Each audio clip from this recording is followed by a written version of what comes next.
मैं 35 साल की एक विधवा डॉक्टरनी थी। मेरे पति की मौत के बाद से मैं तन्हा रात गुजारती थी। एक रात मेरे कमरे में एक चोर घुस आया। जब आवाज़ से मेरी नींद खुली तो मैंने उन्हें चोरी करते हुए पकड़ लिया। मुझे अकेला पाकर उन दोनों ने मेरे साथ कुछ ऐसा किया कि रात भर मेरी चीख निकल रही थी। 35 साल की उम्र में मैं बिल्कुल तन्हा रह गई थी, क्योंकि मेरे पति जहाज में काम करते थे और 2 साल पहले ही उनकी मौत हो गई थी और हमारा कोई बच्चा भी नहीं था। तो मैं बिल्कुल ही अकेली एक छोटे से शहर में रहती थी। सुबह के वक्त में लोगों को इलाज करने जाती, क्योंकि मेरे चाचा एक डॉक्टर थे और मैं भी सब कुछ सीख चुकी थी। पर काम से वापस आने के बाद समय काटना बहुत ही मुश्किल हो जाता। मैंने सोचा भी मेरी उम्र ही क्या है जो मैंने डांस क्लास ज्वाइन कर लिया। इलाज के बाद मैं रोज डांस क्लास जाती और 2 घंटे डांस करती थी, जिससे मेरा थोड़ा टाइम भी कट जाता था। डांस में मेरे टाइम पर एक लड़का आता था जो मुझे देखता रहता था। मुझे अच्छा लगता था कि कोई तो लड़का है जो मुझे देख रहा है, क्योंकि अब तो मुझे देखने वाला, मेरी तारीफ करने वाला कोई भी नहीं रह गया था। जब मैं कोई डांस स्टेप गलत करती तो वह मेरे पास आकर मुझे सही तरीके से करना सिखाता था और कभी कभी इसी बहाने हाथ लगा देता। उसका हाथ गलती से भी लग जाए तो मुझे एक अजीब सा एहसास होता था और उस वक्त एहसास होता था कि मैं कितनी अकेली हूँ और अपनी सरकारी नौकरी के चक्कर में मैं कितनी तनहा रह गई हूँ। मेरा नाम सरिता है। 25 साल की उम्र में मुझे सरकारी डॉक्टर की नौकरी मिल गई थी। मेरे लिए तो खुशी का कोई ठिकाना ही न रहा, क्योंकि सरकारी परीक्षा में पास करना इतना आसान नहीं होता। मेरी पोस्टिंग घर से दूर एक गांव में हो गई और मेरा काम में धीरे धीरे मन भी लग गया। बस रात के वक्त मैं बहुत अकेलापन महसूस करती थी। साल बीत गए और मेरे माँ बाप को मेरी शादी की चिंता सताने लगी, पर मैं शादी नहीं करना चाहती थी, क्योंकि यह नौकरी तो मैं कभी नहीं छोड़ सकती थी। तभी उस गांव के एक घर से मेरे लिए रिश्ता आ गया। लड़का जहाज में काम करता था और साल के 6 महीने अपने घर पर रहता था और बाकी के समय अपनी ड्यूटी पर। मुझे रिश्ता पसंद आ गया तो मैंने उस लड़के से शादी के लिए हाँ कर दी। उस वक्त मेरी उम्र 27 साल हो चुकी थी। ससुराल में मेरे पति के अलावा मेरी सास, ससुर, एक कुंवारा देवर रहता था। मेरा देवर अपने पापा के साथ खेत संभालता था। मेरे पति अपने काम करते थे, हमें पैसा भेजा करते थे और साल के 6 महीने में घर पर बिताते थे। शादी के बाद तो 1 महीने तक वह मेरे साथ ही रहे, लेकिन फिर उन्हें ड्यूटी ज्वाइन करना था तो वह चले गए। मुझे उनकी कमी खलने लगी और रात को अपने पति के लिए तड़पती रहती थी। बस फोन पर ही मेरी उनसे बात हो पाती थी। मेरा देवर कभी कभी मेरे कमरे में आ जाता और मेरे साथ बातें किया करता था। वह मेरे ही उम्र का था। धीरे धीरे मुझे अपना देवर पसंद आने लगा, क्योंकि वह मेरे पति से ज्यादा मुझे समय दिया करता था और वह हमेशा मुझे हंसाता रहता था। मेरे सास ससुर को बिल्कुल भी पसंद नहीं था कि मेरा देवर मेरे कमरे में वक्त गुजारे। उस रोज से वह मुझे ताने मारते थे, पर मैं उनकी परवाह नहीं की, क्योंकि आखिर में मैं भी तो औरत हूँ। कब तक ऐसे जीऊं? और देवर के साथ तो मेरा कोई गलत संबंध नहीं था, बस दोस्त बनती हूँ मैं उसे। जब मेरे पति 6 महीने बाद घर आए तो मेरे ससुर ने मेरे पति का कान भर दिया। न जाने उन्हें क्या उल्टा सीधा बात बता दिया कि मेरे पति मुझ पर बरस पड़े। मैंने कहा, आप चले जाते हो इसलिए मैं शिवम से बात कर लेती हूँ, पर हमारे बीच में कुछ भी ऐसा वैसा नहीं है। लेकिन मेरे पति ने अपनी माँ और पापा के साथ मिलकर देवर की शादी करवा दी। मेरे देवर अब अपनी पत्नी के साथ वक्त गुजारने लगा तो मैं फिर से अकेली हो गई। फिर मैं कुछ बच्चों को डांस सिखाने लगी, जिससे मेरा समय कट जाया करता था और जितना भी समय मिलता मैं अपने पति से फोन पर बात किया करती थी। शादी को 6 साल हो चुके थे, पर मैं गर्भवती नहीं हो पाई और 6 सालों के दौरान इतने ताने सुने कि मेरी आंखों से आंसू आ जाते। मेरी देवरानी को 2 बच्चे हो गए थे और मेरी गोद अभी तक सूनी थी। मेरे सास मुझे बातें सुनाने का एक भी मौका नहीं छोड़ती थी। कहती, पढ़ी लिखी बहू है, इतनी देर से शादी किया और बच्चे करना भी जरूरी नहीं समझती, ताकि काम छोड़कर घर पर ना बैठना पड़ जाए। देवरानी भी मुझसे बहुत जलती थी और एक दिन जहाज वाले घर पर आए, साथ मेरे पति की लाश लाए थे। मेरे पति की मौत की गम से बाहर आने से पहले ही मेरे ससुराल वालों ने मुझे घर से धक्के मारकर घर से निकाल दिया। मेरी देवरानी तो मुझसे पहले से ही जलती थी, क्योंकि देवर के साथ मैं शादी से पहले बहुत घुल मिल गई थी। सास ने साफ साफ देवरानी से कह दिया कि अगर यह विधवा औरत घर पर रही तो मैं घर छोड़कर जा रही हूँ। बाकी का कसर मेरी सास और ससुर ने पूरा किया। हालांकि मेरे देवर ने मेरा साथ तो दिया था, पर उनके आगे कुछ नहीं बोल पाए। उसके बाद मैं उस गांव से ट्रांसफर लेकर एक छोटे से शहर में आ गई थी और 6 महीने से अकेली जी रही थी। यही वजह है कि मैंने डांस क्लास ज्वाइन किया ताकि और लोगों से भारी जान पहचान बढ़े। इसी बीच मेरी जगह पर कुछ दिनों के लिए एक और डॉक्टर आ गया, क्योंकि मेरा डिपार्टमेंट अलग अलग काम का था। दवा दिखाना, दवा देने वाला काम हो गया था। उसकी वजह से मैं अपने जगह पर कुछ दिनों के लिए एक लड़की को काम सिखाकर आई थी। तो मैंने सोचा कि मैं भैया भाभी के पास चली जाती हूँ। मेरे माता पिता का इस बीच में देहांत हो गया था, तो अब मेरा भैया ही बस रह गए थे, जो कि मेरे से साल भर बड़े थे। जब मैं बस पकड़कर जाने लगी तो काफी लंबा समय सफर था और मुझे पता नहीं क्यों अकेले घबराहट हो रही थी। मेरे बस में पास वाली सीट पर एक 40 साल का आदमी आकर बैठ गया। वह मुझे बार बार घूर घूर कर देख रहा था। मेरे पीने का पानी खत्म हो गया था, तो मैंने सोचा अगले स्टॉप पर उतरकर भर लूंगी। पर जैसे ही अगला स्टॉप पहुंची तो वह आदमी मुझसे मेरा बोतल छीनकर बोला, मैं भर देता हूँ। जल्दी से चला गया। मैं उसकी हरकतें से काफी घबरा गई थी। मुझे लगा कहीं यह आदमी चोर तो नहीं है, लेकिन बस छूटने से पहले वह मेरे पास आ गया और मुझे पानी का बोतल थमा दिया। साथ ही कुछ खाने के लिए भी लेकर आया था। एक अजनबी के हाथों से कुछ खाना खाने का मेरा मन नहीं था, पर वह भी खाने लगा तो मुझे हिम्मत आई और मैं भी उसे खाने लगी। बहुत तेज भूख लगी थी। घर से लाया हुआ खाना तो कब का खत्म हो चुका था। जब रात को सोने का वक्त आया तो मुझे ऊपर वाले सीट पर सोना पड़ा। उस आदमी ने कहा, मैडम मेरे नीचे वाली सीट है तो आप इस पर सो जाइए, मैं ऊपर सो जाऊंगा। एक अजनबी आदमी मेरी इतनी मदद क्यों कर रहा था पता नहीं, पर उसे देखकर मुझे ऐसा लग रहा था कि काश मेरा भी कोई जीने का सहारा होता, तो मैं भी अकेले इतना घबराकर बस की यात्रा नहीं करना पड़ता, बल्कि मैं इसके मजे लेती।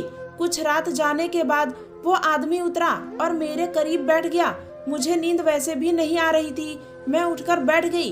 वो आदमी ये देखकर बोला, आप क्यों उठ गई? आप सोइए, डर क्यों रही हैं? मैं तो सच में डरी हुई थी, बस हिचकी मारती। तभी उस आदमी का हाथ मेरे हाथ से टच हुए। मुझे अजीब सा एहसास हुआ और उस आदमी को भी। तब मेरा भी मन आ गया, क्योंकि मैं तन्हा थी। वो आदमी भी समझ गया था। हमने वह किया जो कभी सोच भी नहीं सकते थे। सब बस में रहने के बावजूद मन को पूरा किया। जब मैं अगले दिन भैया भाभी के घर पहुंची तो उनका बर्ताव मेरे प्रति सही नहीं था। मेरी भाभी की बातों से मुझे ऐसा लग रहा था क्योंकि मैं एक विधवा औरत हूँ, मेरे आने से वह खुश नहीं है। भाभी भी अपने बच्चों को मेरे साथ खेलने नहीं देती थी। एक दिन तो भाभी ने कहा कि तुम्हारे आने की वजह से बच्चे पढ़ाई नहीं कर रहे हैं और दिन भर तुम्हारे साथ बातें और शरारत करते रहते हैं। लेकिन भैया भाभी ने तो मुझे सीधे मुंह पर बोल दिया कि तुम खुद का देख लो, माँ और पापा तो रहे नहीं, मैं तो कुछ दिनों के लिए उनके साथ रहने आई थी, हमेशा के लिए तो नहीं आई थी। और मैं अपने काम तो खुद ही करती थी, उनके पैसे भी नहीं खाती थी। फिर पता नहीं क्यों मुझे यह सब बातें सुना रहे थे।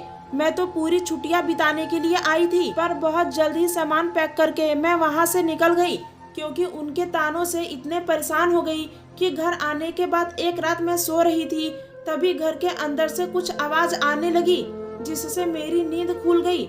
मैं काफी घबरा गई कि आवाज कहां से आ रही है। तब मैं उठकर ड्राइंग रूम का लाइट ऑन की तो मेरी आंखें फटी की फटी रह गई। एक आदमी नकाब पहने मेरे कमरे के अंदर था। जरूर कोई चोरी होगा, तभी अपना चेहरा ढककर आया है। मुझे समझ नहीं आ रहा था कि क्या करूं। मैं सोची कि चिल्लाती हूँ, इससे पहले ही मेरे मुंह से आवाज निकल पाती। तभी वह आदमी मेरे पास आ गया और मुझे पकड़ लिया और मेरे मुंह पर अपना हाथ रख दिया। मेरा दिल बहुत तेजी से धड़कने लगा। मुझे अकेले औरत को वो आदमी ने घेर लिया था। मैं करती तो क्या करती। वो चुपचाप थोड़ी देर खड़ा रहा तो मैं शांत हो गई। जब उसने अपना नकाब हटाया तो मेरे सर के ऊपर से आसमान टूट पड़ा, मेरे पैरों के नीचे से जमीन निकल गई। यह तो वही डांस क्लास वाला आदमी था। जरूर कुछ प्लानिंग करके रखे होंगे। आखिर मुझे अकेली औरत से यह लोग चाहते क्या हैं? इससे पहले कि मैं उनसे कुछ कहती, उन्होंने कहा, हम आपके पति वीर के दोस्त हैं, हम सब साथ में काम करते थे। मैं यहाँ किसी मकसद से आया हूँ, आप घबराइए मत, मैं आपका कोई भी नुकसान नहीं होने दूंगा। मुझे चाय बनाने को कहा। अपने पति का नाम सुनकर मैं शांत हो गई और चाय बनाने के लिए किचन में चली गई। तब रात के 2:30 बज रहे थे। आखिर यह आदमी सच बोल रहा है या झूठ? मैं यह सोच सोच कर कांप रही थी।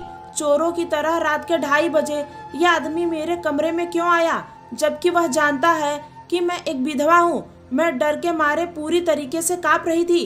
तभी मैंने नल खोला और अपने ऊपर पानी डालने लगी। जब चाय बन गई तो मैं चाय लेकर कमरे में पहुंची।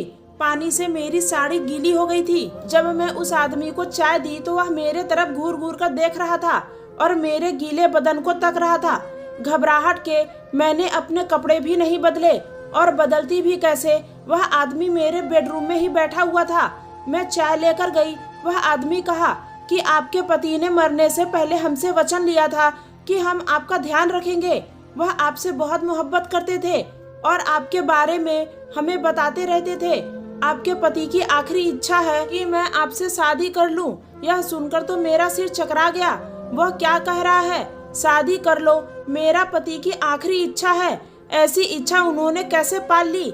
मुझे तो यह भी नहीं मालूम कि यह आदमी मेरे पति का दोस्त है या नहीं, क्योंकि वह कभी भी इस आदमी का जिक्र नहीं किया। मैं वहां बैठ गई और उसने कहा कि मैं शादी कैसे कर सकती हूँ, मैं अपने पति से बहुत प्यार करती हूँ।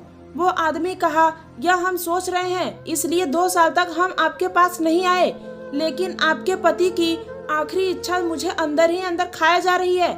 इसी वजह से मैंने ही फैसला किया कि आपसे शादी कर लूंगा ताकि उनकी आत्मा को शांति मिले। मुझे तो कुछ भी समझ में नहीं आ रहा था कि आखिर मैं क्या करूं, लेकिन मेरे पति के मरते ही ससुराल वालों ने भी मुझे निकाल दिया। भैया भाभी भी नहीं चाहते थे कि मैं उनके पास जाऊं। मैं बिल्कुल अकेली रह गई थी। ना जाने क्यों मैं इस आदमी पर भरोसा कर ली और उसे हाँ कर दी। फिर उसके बाद उस आदमी ने जो भी किया, मैं बिल्कुल ही घबरा गई और रात भर मेरी चीखें निकलती रही। मुझे नहीं पता था कि यह आदमी मेरे साथ। जब मैं सुबह उठी तो वह आदमी जा चुका था और फिर मैं अपने आप को कोसने लगी। मुझे यकीन हो चुका था कि यह आदमी धोखेबाज था और बस मौके का फायदा उठाने आया था। तभी मेरी नज़र घर की अलमारी पर पड़ी जो खुली हुई थी। उसको देखते ही मैं बहुत घबरा गई और जैसे ही मैं अलमारी के पास गई तो उसका लॉकर खुला हुआ था और उसके अंदर पड़े हुए मेरे सारे सोने के जेवरात और मेरी डॉक्टरनी का कागज सब गायब थे, जो कि मेरे पति ने 7 वर्षों में मुझे बनवा कर दिया था। जब मेरे सास ससुर ने मुझे घर से निकाल दिया तो फिर जेवरात भी वापस मांग रहे थे, पर मैंने उन्हें देने से साफ मना कर दिया था, क्योंकि मुझे मेरे पति ने बनवा कर दिया था। वह गहने दिए थे। मेरी आंखों से आंसू आ गया। अब तो मैं पुलिस के पास भी नहीं जा सकती थी। क्या रिपोर्ट लिखवाती, इससे मेरी ही बदनामी होती। वो आदमी मुझे लूटकर चला गया था। तभी मेरे पास एक फोन आया। कॉलर आईडी में उनका नाम देखकर मैं घबरा गई। कांपते हुए हाथों से जब मैंने फोन उठाया तो उधर से मेरी सास मुस्कुरा रही थी, हंस रही थी और कहा कि तेरे कलेजक को भी ठंडक पहुंच गई और मेरे कलेजक को भी। मैं समझ चुकी थी उस आदमी को मेरे पास मेरे सास ससुर ही भेजे थे ताकि वह जेवरात और मेरी डॉक्टरनी कागजात चुरा सके। ऐसा लग रहा था मेरे साथ एक घिनौना मजाक हुआ था। लेकिन करीब 3 महीने के बाद किसी ने मेरे दरवाजे की बेल बजाई। जब मैंने दरवाजा खोला तो मेरा देवर सामने खड़ा था। मैंने कहा, तुम मुझसे अब क्या लेने आए हो? तभी उन्होंने मेरे सारे जेवर और डॉक्टरनी कागजात मुझे वापस कर दिए। मेरा देवर अंदर आया और कहा, भाभी, मेरे माँ पापा और मेरी बीवी ने आपके गहने लेने के लिए यह सारा गंदा खेल खेला था, लेकिन बुरे कर्म का नतीजा हमेशा बुरा ही होता है। जेवर चोरी के बाद भी मेरी माँ बीमार पड़ गई और कुछ दिनों बाद उनका स्वर्गवास हो गया और मेरी पत्नी ने भी मुझसे तलाक ले ली। अभी मुझे तलाक मिल गया है क्योंकि मेरी पत्नी को कॉलेज के लड़के से प्यार था। मैं चाहता हूँ कि आप मुझसे शादी कर ले। मैं आपको बहुत पसंद करता था, पर आप मेरे भाई की पत्नी थी, इसलिए मैंने आपको कभी कुछ नहीं बताया। आप घर की मर्यादा कभी पार नहीं की, पर अब जब आप भी अकेली हो और मैं भी अकेला हूँ तो हम शादी करके एक नई दुनिया बनाते हैं। मैंने अपने देवर की बात मान ली और उससे शादी कर ली, क्योंकि एक वही है जिसने मुझे धोखा नहीं दिया और उसके साथ प्यार से, और उसके बच्चे भी मेरे साथ ही रहते थे। अब मुझे मेरी जिंदगी की खुशी मिल गई। मैं सारी जिंदगी उसके साथ बिताऊंगी। अगर कहानी अच्छी लगी हो तो कृपया मेरे चैनल को सब्सक्राइब करें।